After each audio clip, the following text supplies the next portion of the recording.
Le dio agua a una gigante apache. Al día siguiente, 300 guerreros rodearon su rancho, en algún lugar entre las crestas del cañón y el matorral interminable, donde el viento llevaba polvo en lugar de lluvia. Un hombre encontró algo que no estaba buscando. Mateo Valverde caminaba hacia su pozo aquella tarde y la vio desplomada contra la cerca de madera. Una mujer joven, más alta que cualquiera que hubiera visto, su cabello oscuro enmarañado con tierra y sangre. Llevaba piel de venado y cuentas que la marcaban como apache. Sus labios estaban agrietados y blancos. Cuando él le ofreció el cucharón de agua, ella lo miró con ojos que contenían más desconfianza que gratitud. Pero bebió.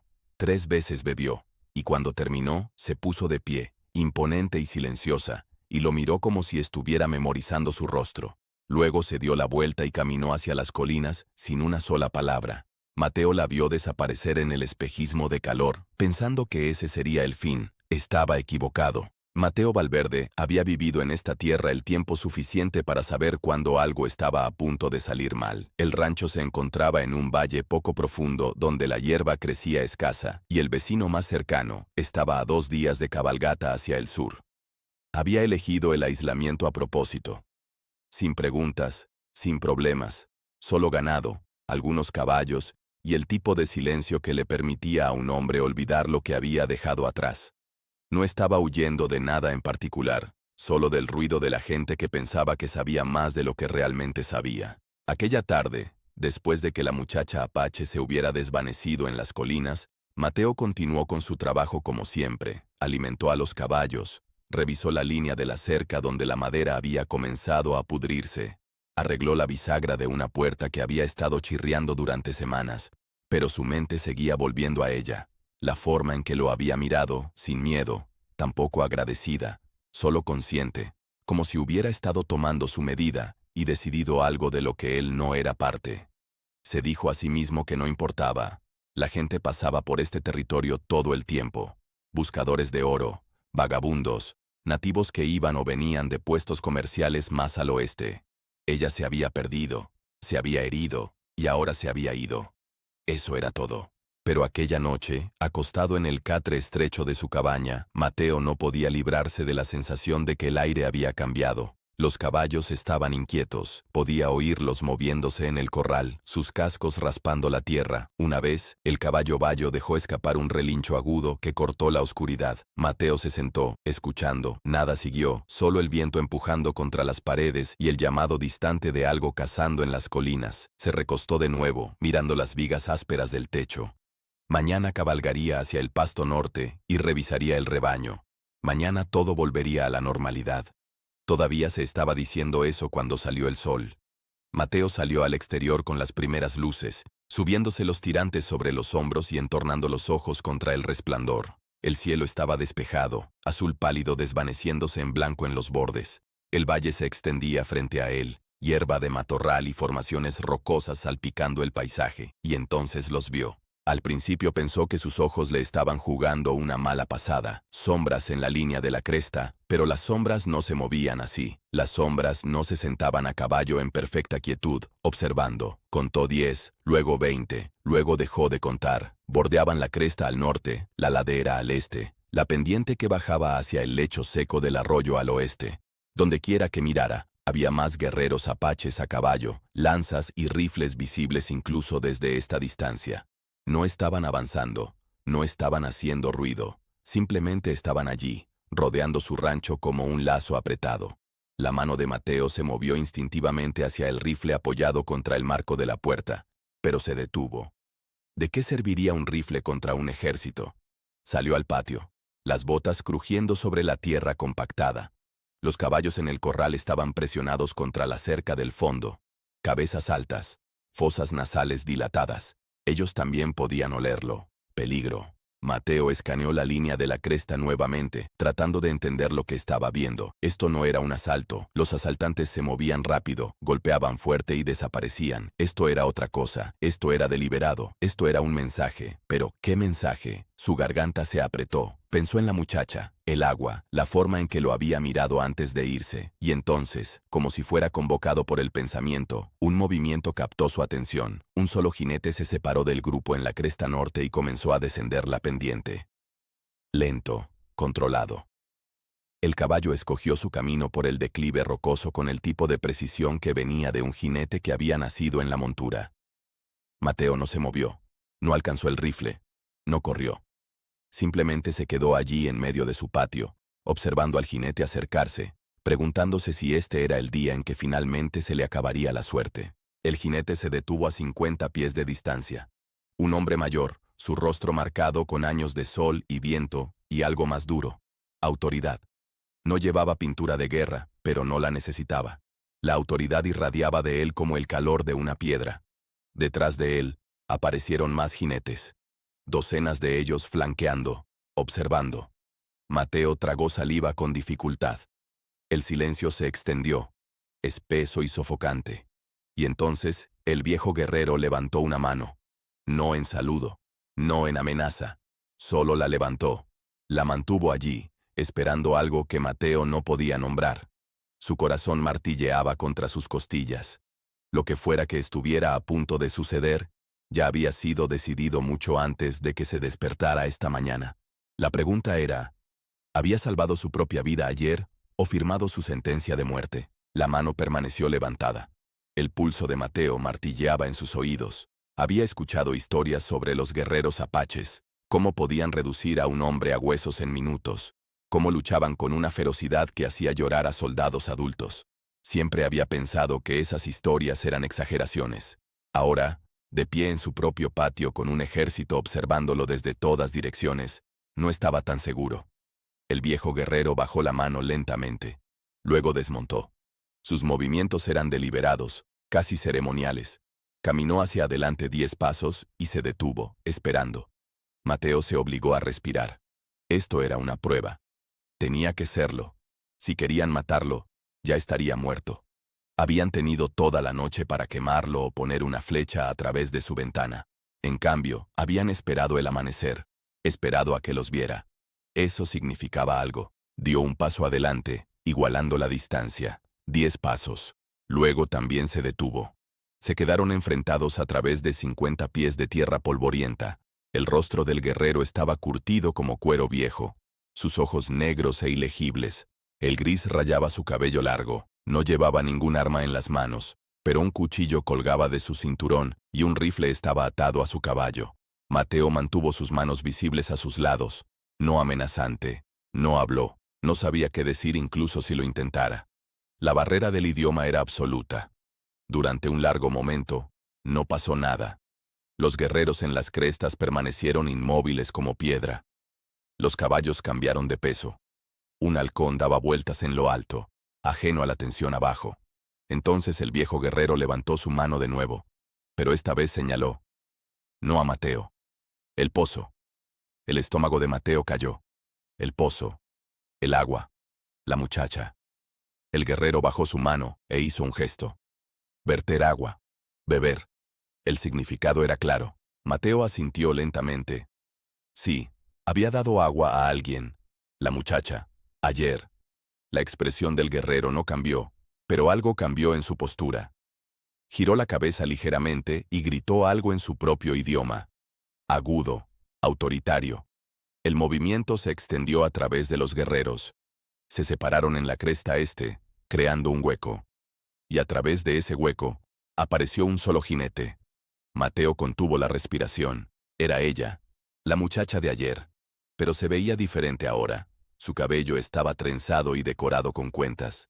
Llevaba piel de venado limpia y un collar de turquesa y plata. Se sentaba erguida en un caballo pintado, e incluso desde esta distancia, su altura era impactante. Tenía que estar cerca de 6 pies de altura, tal vez más. No era de extrañar que el título dijera gigante. Se destacaba incluso entre los guerreros. Cabalgó por la pendiente con la misma gracia controlada que el viejo guerrero. Cuando llegó al suelo del valle, no se detuvo a distancia como él lo había hecho. Cabalgó directamente hacia él. Se detuvo a 10 pies de distancia, lo suficientemente cerca como para que Mateo pudiera ver su rostro claramente. Lo miró con la misma mirada medidora de antes. Luego habló. Su español era vacilante, pero claro. Tú das agua. No era una pregunta, era una declaración, un reconocimiento. Mateo asintió. Sí. Ella miró al viejo guerrero, luego de vuelta a Mateo. Tú no sabes quién. Nuevamente, no era una pregunta. Mateo negó con la cabeza. No. Estabas herida. Necesitabas ayuda. Algo parpadeó en sus ojos. Sorpresa, tal vez, o respeto. Se volvió hacia el viejo guerrero y habló rápidamente en apache. Él escuchó sin expresión. Luego respondió con una sola palabra. La muchacha se volvió hacia Mateo. Mi padre dice que eres valiente o tonto. La garganta de Mateo se secó. Padre. El viejo guerrero era su padre, lo que significaba que era el jefe, lo que significaba que esta muchacha no era cualquier apache. Era la hija del hombre que comandaba 300 guerreros. No lo sabía, dijo Mateo en voz baja. Por eso vives, respondió ella. Su tono era plano, factual. Hombre que sabe, intenta obtener recompensa. Tú das agua porque persona sedienta necesita agua. Eso diferente. El viejo guerrero habló de nuevo, más largo esta vez. La muchacha escuchó, y luego tradujo. Mi padre dice que hago prueba. Caminar sola 3 días, sin comida, sin agua. Demostrar fuerte, demostrar lista. Hizo una pausa. Yo caigo. Golpeo cabeza. Pierdo camino. Tu agua salva vida. Mateo sintió el peso de 300 pares de ojos sobre él. Me alegro de que estés bien. Ella inclinó la cabeza ligeramente, estudiándolo. ¿Tú no tienes miedo? Estoy aterrorizado, admitió Mateo. Pero disparar o correr no cambiará nada. Así que estoy aquí de pie. Por primera vez, algo casi como diversión tocó su rostro. Habló con su padre de nuevo. Él asintió una vez, luego se dio la vuelta y caminó de regreso a su caballo. La muchacha miró a Mateo una vez más. Nosotros observar. Ver si tú hablas verdad o mentira. Ver si tú dices a otros hombres blancos dónde estamos. Ver si tú bueno o malo. ¿Cuánto tiempo? Preguntó Mateo. Ella no respondió. Simplemente dio la vuelta a su caballo y cabalgó de regreso por la pendiente. El viejo guerrero montó y la siguió. Mateo se quedó de pie en su patio mientras el sol subía más alto. Los guerreros no se fueron. Se establecieron en posiciones en las crestas, convirtiéndose en parte del paisaje. Observando. Era un prisionero en su propio hogar, y no tenía idea de cuánto duraría la sentencia. Pasaron 3 días. Los guerreros permanecieron en las crestas como centinelas tallados en piedra. Rotaban posiciones, pero nunca se iban. El humo de sus fogatas se elevaba al cielo cada tarde. Mateo intentaba continuar con su trabajo, pero todo se sentía mal. Alimentaba a los caballos bajo ojos vigilantes, reparaba postes de cerca, sabiendo que cada movimiento estaba siendo estudiado. Sacaba agua del pozo, el mismo pozo donde había encontrado a la muchacha, y se preguntaba si estaban contando cada cubeta que subía. El sueño llegaba en fragmentos. Cada sonido afuera lo despertaba sobresaltado. Los caballos sentían su tensión y se volvían nerviosos. El caballo bayo pateaba la cerca hasta que Mateo tuvo que moverlo a un corral separado.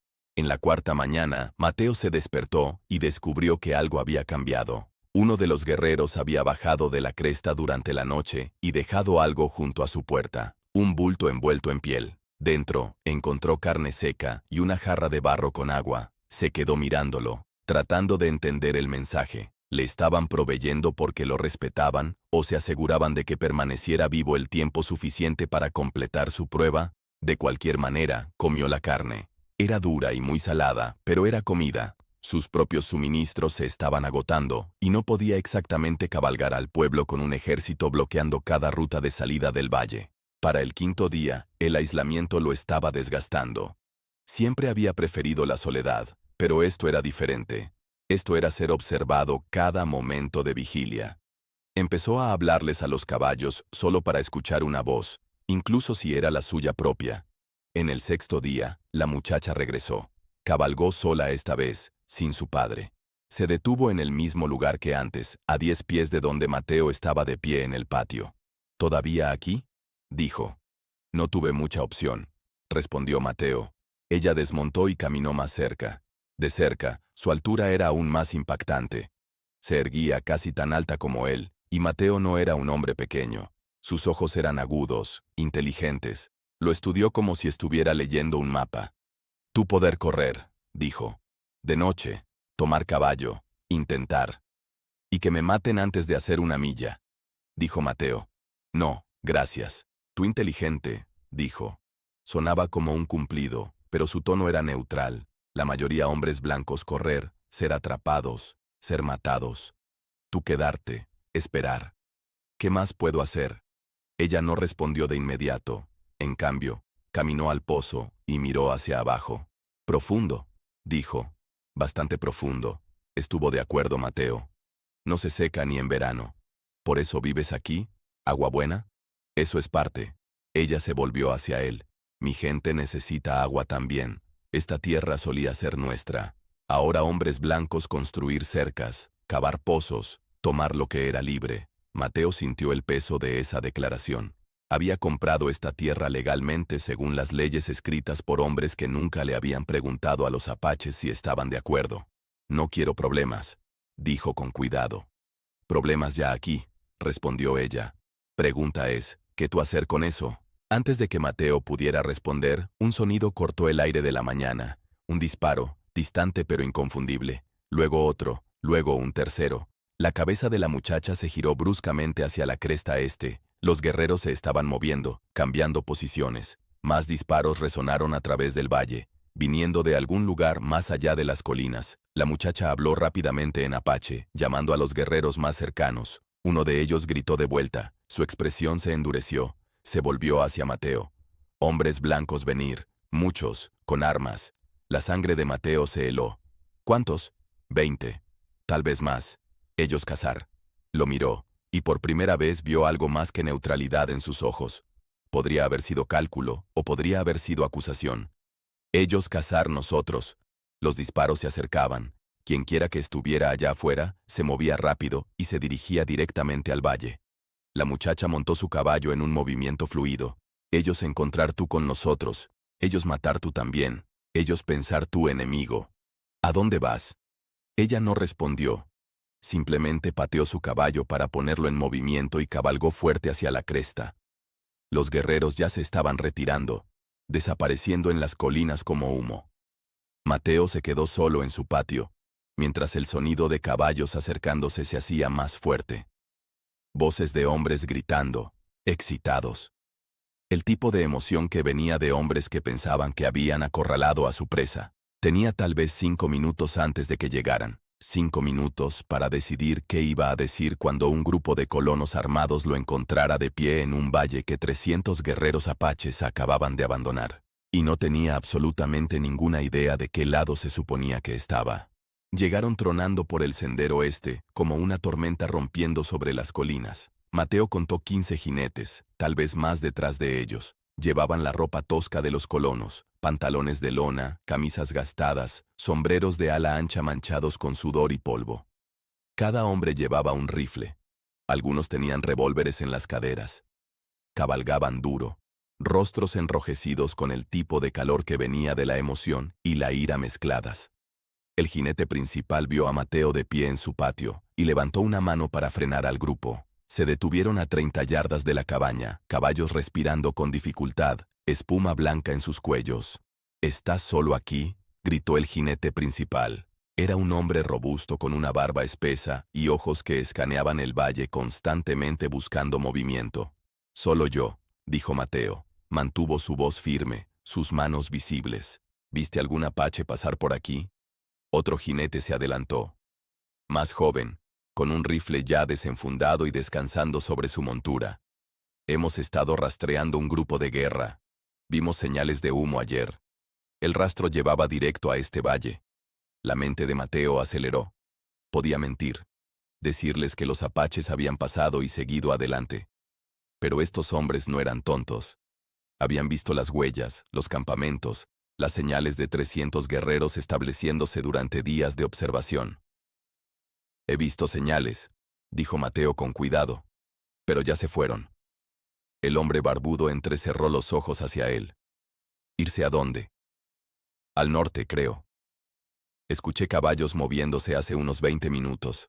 No era completamente una mentira. Los guerreros se habían retirado a las colinas, Pero el norte era una suposición, y él lo sabía. El jinete joven con el rifle se veía sospechoso. Tienes muchas agallas viviendo aquí solo. Territorio apache. Es mi tierra, dijo Mateo. Comprada y pagada. Los apaches no se preocupan por escrituras y títulos, dijo el hombre barbudo. Desmontó y caminó más cerca. Tienes suerte de que no te hayan matado ya. Tal vez no valgo la pena matar, respondió Mateo.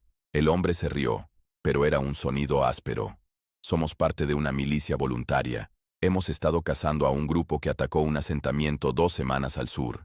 Quemaron 3 granjas. Mataron a una familia. Escupió en la tierra. Tenemos la intención de hacerlos pagar. El estómago de Mateo se apretó. ¿Están seguros de que fueron apaches? Las huellas no mienten, dijo el jinete joven. Un grupo de guerra pasó. Los seguimos hasta aquí. El hombre barbudo estudió el rostro de Mateo. Pareces terriblemente calmado para un hombre que acaba de tener hostiles acampados en su puerta. El pánico no ayuda en nada, dijo Mateo. ¿Estás ocultando algo? La mano del jinete joven se apretó en su rifle. Solo tratando de mantenerme vivo, dijo Mateo. Igual que cualquiera. El hombre barbudo pasó junto a él hacia la cabaña. ¿Te importa si echamos un vistazo? ¿Sacamos agua para los caballos? Mateo no tenía mucha opción. Ayúdense. Los hombres desmontaron y se dispersaron. Algunos llevaron caballos al abrevadero. Otros caminaron por el perímetro de la cabaña, buscando huellas, señales. El jinete joven permaneció montado, observando a Mateo con desconfianza abierta. ¿Tienes suministros ahí dentro?, preguntó el hombre barbudo asintiendo hacia la cabaña. Suficiente para ir tirando. Podríamos usar algunos. Hemos estado cabalgando durante 3 días seguidos. ¿Te pagaremos justo? Mateo asintió lentamente. Veré qué tengo. Caminó hacia la cabaña con el hombre barbudo siguiéndolo. Al llegar a la puerta, Mateo captó movimiento en la cresta al oeste. Solo un parpadeo, una forma que podría haber sido una roca o un guerrero observando desde la cobertura. Los apaches no se habían ido. Solo se habían retirado lo suficientemente lejos para evitar la pelea. Todavía estaban allá afuera, todavía observando. Y si estos milicianos los encontraban, el valle iba a correr rojo. El hombre barbudo entró a la cabaña. Mateo lo siguió, su mente trabajando a través de posibilidades. Podía decirles la verdad, que los apaches no eran asaltantes, que habían estado aquí durante días sin causar daño. Pero, ¿le creerían? ¿O pensarían que había sido comprometido? Convertido en un simpatizante. ¿Tienes café?, preguntó el hombre barbudo, escaneando los estantes. Algo, dijo Mateo. Bien. Tomaremos lo que puedas dar. Se volvió para enfrentar a Mateo directamente. Y nos vas a decir exactamente a dónde fueron esos apaches. No era una petición, era una orden. Mateo miró los ojos duros del hombre y supo que había llegado el momento. Podía señalar al norte y enviarlos persiguiendo sombras. Podía señalar al oeste y llevarlos a una emboscada. O podía decirles la verdad y arriesgarse a que le dispararan como traidor a su propia gente. Afuera, uno de los hombres gritó: «Encontré huellas frescas, muchas, no están lejos». La expresión del hombre barbudo cambió. Su mano fue a su revólver. ¿Cuánto tiempo han estado idos? Mateo encontró sus ojos. No lo suficiente. El hombre barbudo sacó su revólver y salió. Mateo lo siguió, el corazón latiendo con fuerza. Los milicianos se estaban reuniendo cerca de la cerca este donde el suelo era lo suficientemente suave como para mantener huellas. Claro como el día del mediodía, docenas de caballos sin errar, moviéndose en patrones organizados. «Estuvieron aquí», dijo un hombre, arrodillándose para examinar las huellas. «Durante días por el aspecto». El jinete joven giró su rifle hacia Mateo. «Mentiste. No solo pasaron. Estaban acampados aquí». «Dije que vi señales», respondió Mateo, manteniendo su voz nivelada. «No dije que me atacaran». «¿Por qué diablos no?», exigió el hombre barbudo. «Eres un colono blanco en su tierra. ¿Por qué te dejarían vivir?». Mateo tenía una oportunidad de navegar esto correctamente. Una oportunidad de evitar que estos hombres cabalgaran hacia las colinas e iniciaran una masacre. Tal vez porque no les di una razón para matarme. ¿Simpatizas con ellos? La voz del jinete joven era aguda con acusación. Simpatizo con mantenerme vivo, dijo Mateo. Tenían 300 guerreros en esas crestas. Si me querían muerto, estaría muerto. Me dejaron en paz. Así que los dejé en paz. ¿300? El rostro del hombre barbudo palideció.